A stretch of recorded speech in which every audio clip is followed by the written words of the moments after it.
مرحب مرحب يا رمضان ويا مرحبا بك يا رمضان مرحب مرحب يا رمضان ويا مرحبا بك يا رمضان سلام بنشر. السلام عليكم ورحمة الله تعالى وبركاته. كنتم معنا ونكسن إذا لهنت بمال كستا أذن قد داونسان isi kasta aad noo arkaysaan daawadayaal halka aad inaga daawanaysaan waa Rabsheeg Media fadhigoodu yahay magaalada Edmonton gobolka Alberta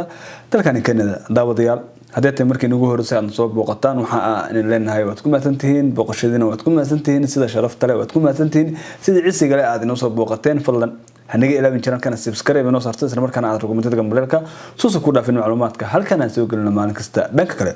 asxaabta hore noo joogtay adinkuna ku maasantihiin la joogtaankiina مقالة أن سوق بليز تو بليز هنيجي لابن أنا نو شير جالسان سلمر كان لايك تا شير تا أنا وصي قبطان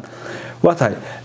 نعاود دبض يال برنامج كإني وضو كدويني هاي برنامج ذي هراء عاوا وحا إني وضع وبرنامج قارسن ما شاء الله برنامج كعاوا إني وضع أما عربينا كهلا أما عربينا إني سو قدبي إنتين موجن أما أن كبر قوين عربينا أسو قدبيو وبرنامج اللي راهو ولا يافوري أو برنامج كتير جودها دلكن كندا. حقيقة البرنامج كان ولا يافوري وبرنامج مدرب سوتشي تماي لوضع كونيو سدح تمن كلا بلاوي إلا يبتنا و21 كان وصاده. هجاج ولا يافوري قيبت كندا. دابديال وحا قيبت كندا خاصة وسترن كندا وحا مقابل سن أما هجامية أمباسدور الأستاذ حكينكي oo runtii nin aad iyo aad u jecel qeyrka dadkiisana mar walba jecel in uu la doonto qeyrka. inta daawadayaal barnaamijka aan u sii gudagelin waxaan rabnaa inaan isla yar dhageysano faahfaahinta uu naga siiyay al-ustaad Xakinkey. bismillahir rahmaanir rahiim. maalin wanaagsan waxaan ka soo hadlayaa Vancouver BC. ninka laga hadlayo waa walaalkeen Cabdixakiin Xeemwade loo yaqaan al-ustaad Xakinkey. walaalayaal waxaan videogan u duubeynaa waxaan bilaabeynaa dhaqaale aruurintii Ramadan 2021 organizationka weyn ee walaal iyo afuri meel walbo ay joogaan waxay bilaabeen aruurintii ay aruurinayeen donationka loo aruurinayay walaalaha Soomaaliyeed oo iftaarka lagu afreeyay. waxaan rabaa 3 qodob oo yar inaan dul istaago. qodobka koowaad oo mahadnaq aan u mahadnaqayo dhammaan dadka ka qayb qaatay last year donationkii la aruurinayay oo ay aruuriyeen walaal afuri. waxaa la qabtay lacag dhan $65,546. out of that money kaalinta koowaad waxaa ka gashay Canada oo sanadkaas ma aragtay magaalooyinka laga sameeyay ahayd Edmonton, Calgary, Toronto iyo Ottawa. marka waa garan kartaa adduunko idin lacag in laga aruursho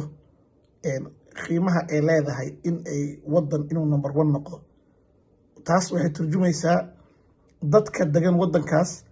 xadaarada ama garab istaaga ay mar walba u garab istaagaan ummadda Soomaaliyeed. waa garan kartaan 2011kii markay dhacday maxaa la yiraahdaa famaninka Soomaaliya sida iyo si la eg bay u garab istaageen. marka waxaan rabay taas marka hore inaan u mahadnaqo dhammaan inta ka qayb qaadatay donationkaas iyo inta ma aragtay ka shaqeysayba oo volunteerska ah oo ka shaqeynayay. tan labaad waxaan rabaa inaan brief yar siiyo oo qaabka loo aruurinayo sanadkan waan ka sii weyneynay. waxaan ka dhignay magaalooyin kala gedisan. number 1 Vancouver oo aniga aan jooga, Edmonton oo ay joogaan waxaa la dhahaa Cabdinaasir Faarax Ciise iyo walaalkii Cabdirashiid Ciid Buufaaye, Calgary Cabdicasiis Yare iyo Siciid Haruse, maxaa la yiraahdaa Winnipeg Manitoba joogto walaasheen Batuulo. marka intaas qofood baa team Western Canada oo aruurin doonta lacagaha laga aruurinayo dadka walaalaheed. tan saddexaad waxaan rabaa codsi aan ka codsanayo dhammaan ummadda Soomaaliyeed meel walba ay joogto inay garab istaagto qalbigooda, jeebkooda iyo gacantoodana ay u furto walaal afuri program oo barnaamij socda sanadka 9aad. wax badan oo iftiin ahna la qabtay oo aad arki kartaan oo aanan nagu cusbeen oo ah in la afuriyo qof maanto idil ma aragtay soonnaa in afurka laga bareegareeyo waa garan kartaa faa'iidada ay leedahay. marka walaalayaal waxaan aad iyo aad nagaga codsanayaa anigoo ma aragtay ku hadlaya magaca organizationka walaali afuri inaad nagala qayb qaadataan barnaamijka aruurinta oo aan bilaawi doono goordhow. waxaan kaloo rabaa meeshaan inaan ugu mahadnaqo walaalkay runsheeg miiriya cabdirashiid oo u taagan sanadkan sida uga qayb qaadan lahaa. walaalayaal aad baa u mahadsantihiin. waa anigoo mar labaad ni oranayo thank you. السلام عليكم ورحمة الله وبركاته. وهاجاج جزاك الله من الخير وحلنا هاي الأستاذ إلهي سبحانه وتعالى أجر إيه حسنات هكاسيو لما أنت إلهي هنجود اللي كوي غير كاس كفايدة استا ما شاء الله ولا لي أفوري ما أنت لا تشوفه المالين كفي عن هاي مجرته صابته هرتو مرة والبغيركو ما غيركم مروا بالبواد في عيني هاي مروا بين أدوار لها أو حتى بدون في عنها لكن زمان تلتشوجو دابا ديال محمد أكسون هاي إن أدون كان وكلا حري حنون كان كوفيد 19 قفل بنا وهل ميجي رجدا ولها هادرتان حوجا مودد إن قرشيه ولها مرجدا وما ركت حنون كان كبربرية أنت كل ما تحنون كان الله ونحرسته أنت حنون كان هذا لبكون إنسان إله سبحانه وتعالى وحن وقبلنا عارف ما دقدقة أنت أنا ولي وكل عنا إله سبحانه وتعالى مسوي جارسيو كم نسدو طبعا دابا ديال نسيدا من أكسون هيبة مركي لقى الله وضمنا نهار مرة سيدا كندا أو كلا عن جبنو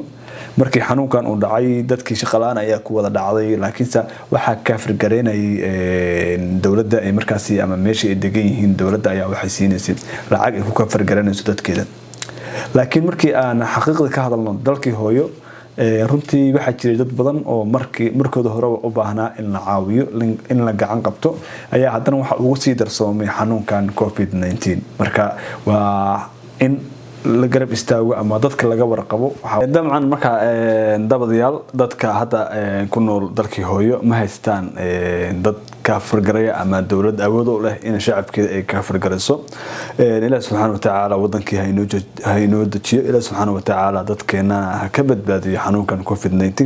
ilaahay subhanahu wa ta'ala ha ka dulqaado xanuunkan COVID-19 dalkii hooyo وهاجاج دابديال برنامج كان أفوري ولالك وحوري وصل قبقاتي أما حوج جودي دردرجلينتا لها قار كم إذا ضد مسؤولين أو مركزي بالشدة الصومالية مقام مسؤول يسمعات كل حاله هو هرسو الله ونحرسته مرحومة وهرسو الله ونحرسته مرحومة ماما نكرومة أو عاد wada taqaanaan runtii waxay ahayd qof aad iyo aad u jecel qeyrka waxay ahayd qof markaas jecel in ay garab istaagto dadkeeda ama dadka ay markaas gacan dhaanto ilaahay subhanahu wa ta'ala waxaan ugu baryaynaa inuu qabrigeeda u waasiciyo kitaabkeedana gacanta midig Allah ka siiyay horay u shaqeysatay horay aakhir u shaqeysatay maanta waxa ay kaliya nooga baahan tahay inaan dhahno ilaahay subhanahu wa ta'ala ha u naxariisto ilaahay subhanahu wa ta'ala jannatul firdaws ha ka waraabiyo aan wada duceyno marxuumada